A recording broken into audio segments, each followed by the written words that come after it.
Pakistan army کا پس منظر۔ قرآن مجید میں اللہ تعالیٰ کا ارشاد ہے، اور اس نے تجھے محتاج پایا اور جسمانی اور روحانی دولت سے مالا مال کر دیا۔ 14 اگست 1947 کو جب ملک آزاد ہوا تو پاکستانی فوج وجود میں آئی۔ ابتدا میں اس کی تشکیل ہندوستانی فوج کے مسلمان فوجیوں سے ہوئی۔ پرانی ہندوستانی فوج، جسے برطانوی ہندوستانی فوج کہنا چاہیے، ایک مؤثر اور کارآمد جنگی ہتھیار تھی جس کی تعمیر و ترقی کے لیے تقریباً 200 سال کا عرصہ لگا تھا۔ پھر اسے کیوں اچانک 2 حصوں یعنی پاکستانی فوج اور ہندوستانی فوج میں تقسیم کر دیا گیا؟ فوج کی تقسیم کا مسئلہ بھی تقسیم ہند کی طرح ہی پیچیدہ تھا۔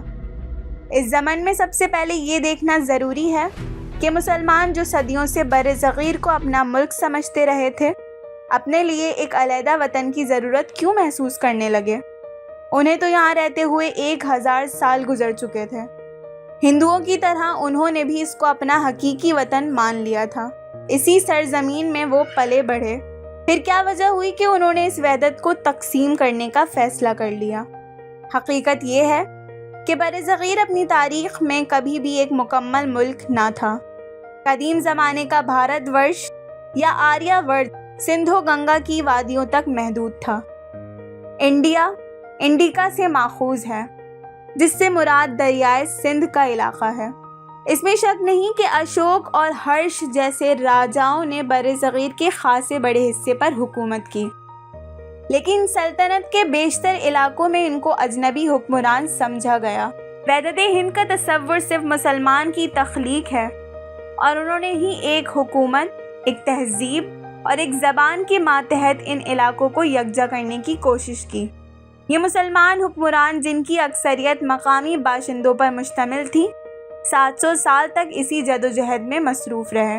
انگریز جو مسلمان حکمران کے جانشین بنے، اگر ان کی پالیسی پر عمل کرتے تو ہندوستان کو ایک ملک بنا سکتے تھے، لیکن ان کی حکومت ہمیشہ اجنبی تھی اور اجنبی ہی رہی۔ لہٰذا نہ تو مسلمانوں کو یہ حکومت قبول تھی اور نہ ہندوؤں کو۔ متحدہ ہند انگریزوں کے مفاد کے خلاف تھا، اس لیے وہ اس نظریے سے دور ہی رہے۔ دراصل انگریز ہندوؤں اور مسلمانوں کا اتفاق نہیں چاہتے تھے۔ مسلمان اور ہندوؤں میں نفاق کے بیچ بونا ہی ان کے مفاد میں تھا، لہٰذا انہوں نے یہی کیا۔ اس میں شک نہیں کہ انگریز برصغیر کو انتظامی اور اقتصادی طور پر متحد کرنے میں کامیاب ہوئے، لیکن یہ اتحاد بالکل سطحی تھا۔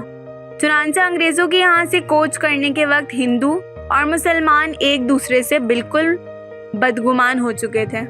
انگریزوں کی آمد سے پہلے مسلمان اور ہندو صدیوں سے ایک ساتھ رہتے چلے آ رہے تھے، اور شاید ہی ان کے بیچ کبھی کوئی اختلاف پیدا ہوا تھا۔ ہاں، یہ بھی سچ ہے کہ ہندو مت اسلام کو اپنے اندر جذب کرنے میں ہمیشہ سے ناکام رہا، لیکن اس ناکامی نے مسلمانوں اور ہندوؤں کے تعلقات میں کبھی کوئی تلخی پیدا نہیں کی۔ لہٰذا انگریز نہایت موزوں وقت پر ہندوستان پہنچے۔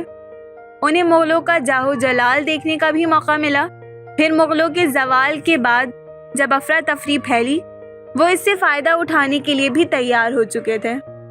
دانشمند انگریز ملک کی حالت کا گہرا مطالعہ کر چکا تھا، اور اس نے یہاں کے لوگوں کے کردار کی خوبیوں اور خامیوں کو خوب پرکھا، اور پھر انہیں اپنے مطلب کے لیے جس طرح چاہا استعمال کیا۔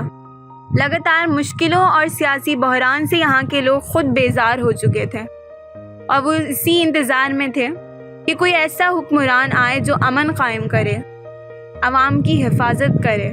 چنانچہ وہ خود ہی محکومی اور بربادی کے لیے فرنگیوں کے ہاتھ کٹ پتلی بنتے چلے گئے۔ اس ملک کی تجارت پر قابو پانے کے لیے جو لڑائیاں ہوئیں، ان میں انگریز کامیاب رہے اور جلد ہی ہندوستان کے واحد مالک اور حاکم بن گئے۔ انگریز واقعی بہت ہوشیار تھا۔ اس نے جلد ہی بھانپ لیا کہ اس کی اپنی سلامتی اور نئی سلطنت کے استحکام کا دار و مدار مسلمان کے تقریباً 700 سالہ اثر و رسوخ کو ختم کر دینے میں ہے۔ نتیجہ یہ ہوا کہ مسلمان کو کچلنا برطانوی حکومت کی پالیسی بن گئی۔ جہاں مسلمانوں نے کھویا، ہندوؤں نے پایا۔ انگریز نے ہر میدان میں ہندو کی حوصلہ افزائی کرنی شروع کر دی، تاکہ ملک کی سیاست میں حسب منشا توازن پیدا ہو جائے۔ انگریز ہندوؤں کی خوشنودی حاصل کرنے کے لیے مسلمانوں کے ہر اس اثر کو مٹانے کے در پہ ہو گئے جو انہوں نے طویل عرصے میں قائم کیا تھا۔ ہندو اور مسلمانوں کے تعلقات بگڑتے چلے گئے۔